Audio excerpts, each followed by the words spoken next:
আসসালামু আলাইকুম viewers, welcome back to my channel Nusaiba Noor কিচেনে সবাইকে স্বাগতম। তো আজকে বন্ধুরা তোমাদের জন্য আমার আজকের রেসিপি হচ্ছে বিয়েবাড়ির মতো কাতলা মাছের কালিয়া। তো প্রথমেই আমি কাতলা মাছের কালিয়ার জন্য সকল ইনগ্রেডিয়েন্টসগুলো রেডি করে নিয়েছি। এখন আমি ফিশটা ফ্রাই করার জন্য এর মধ্যে দিয়ে দিব হলুদ গুঁড়া, পরিমাণ মতো লবণ এবং অল্প পরিমাণে সরিষার তেল। তো দেখতেই পাচ্ছ আমি 3টে কাতলা মাছের পিস নিয়েছি, আর এগুলো প্রায় 400 গ্রামের মতো হবে। এখন আমি একটি প্যানের মধ্যে তেলটা গরম করে নিয়েছি। তো এই তেলের মধ্যে এখন আমি ফিশগুলো ভালোভাবে ফ্রাই করে নেব। তো ফিশগুলো 5 থেকে 7 মিনিটের মতো এ পর্যায়ে আমি ফ্রাই করে নিয়ে এপাশ ওপাশ করে উল্টে দিব। আর বন্ধুরা, তোমাদের কাছে অবশ্যই আমার একটি অনুরোধ হলো, সম্পূর্ণ ভিডিওটি না টেনে দেখার জন্য অনুরোধ রইল। তো দেখতেই পাচ্ছ আমি এ পর্যায়ে মাছগুলো উল্টিয়ে দিচ্ছি ফিশগুলো ফ্রাই করার জন্য। আর আমার ভিডিওটি যদি ভালো লেগে থাকে অবশ্যই আমার চ্যানেলটি সাবস্ক্রাইব করে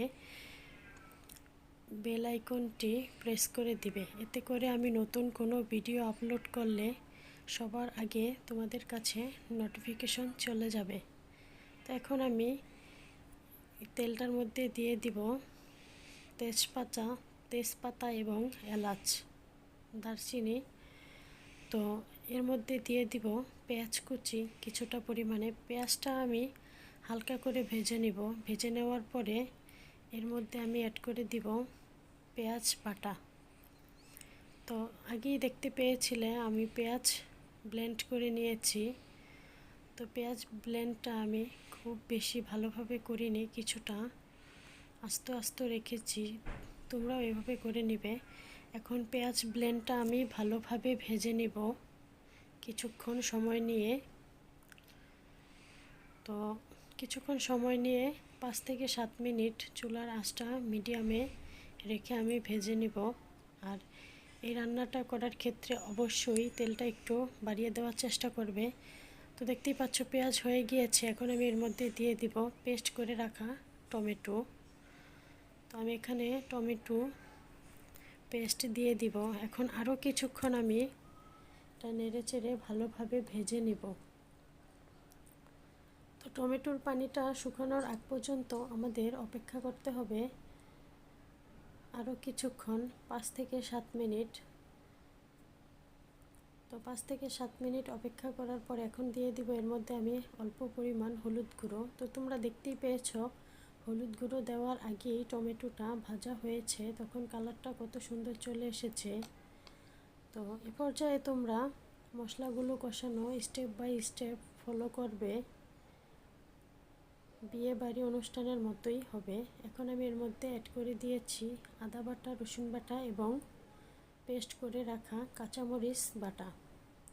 তো কাঁচামরিচ বাটা দেওয়ার পরে এখন আমার মশলাগুলো ভালোভাবে ভাজা হয়ে গিয়েছে। এখন অ্যাড করে দিয়েছি পরিমাণ মতো লবণ এবং অল্প পরিমাণে গুঁড়া মরিচ। যেহেতু আমি কাঁচামরিচের পেস্ট দিয়েছি সেক্ষেত্রে আমি গুঁড়া মরিচের পরিমাণটা অল্প পরিমাণেই দিয়ে নিয়েছি। এবং তোমরা লবণ আর গুঁড়ো মরিচের পরিমাণটা স্বাদমতো দেওয়ার চেষ্টা করবে। এখন আমি এর মধ্যে দিয়ে দিয়েছি অল্প পরিমাণ চিনির গুঁড়া এবং অবশেষে দিয়ে দিলাম জিরার গুঁড়ো। জিরার গুঁড়ো বা বাটা তোমরা যেটা ইচ্ছে সেটাই অ্যাড করতে পারো। তো আমি এখানে কাঁচা জিরাটা বেটে নিয়েছি। দেখতেই পাচ্ছ আমার মশলাগুলো কষানো শেষ। এখন আমি এর মধ্যে দিয়ে দিব অল্প পরিমাণে পানি। তো অল্প পরিমাণে পানি দিয়ে মশলাগুলো ভালোভাবে নেড়ে চেড়ে পানিটার সাথে আমি মিশিয়ে নিব। এখন বলক চলে আসার আগ পর্যন্ত অপেক্ষা করব। এখন আমি এর মধ্যে দিয়ে দিব ভেজে রাখা কাতলা মাছগুলো। তো কাতলা মাছগুলো দিয়ে কিছুক্ষণ জাল করে নিব এবং উল্টে দিব এপাশ ওপাশ করে, যাতে মশলাগুলো দুনো পাশেই যেতে পারে। তো এখন আমি কিছুক্ষণ অপেক্ষা করার পরে এর মধ্যে অ্যাড করে দিব ধনিয়া পাতা কুচি। তো ধনিয়া পাতা কুচিটা অবশ্যই তোমরা এর মধ্যে অ্যাড করবে, তাহলে এর টেস্ট আরও দ্বিগুণ পরিমাণ বেড়ে যাবে। আমার বাদামে অ্যালার্জি আছে, এই জন্য আমি বাদামটা অ্যাড করিনি। তোমরা চাইলে এর মধ্যে বাদামও অ্যাড করে দিতে পারো।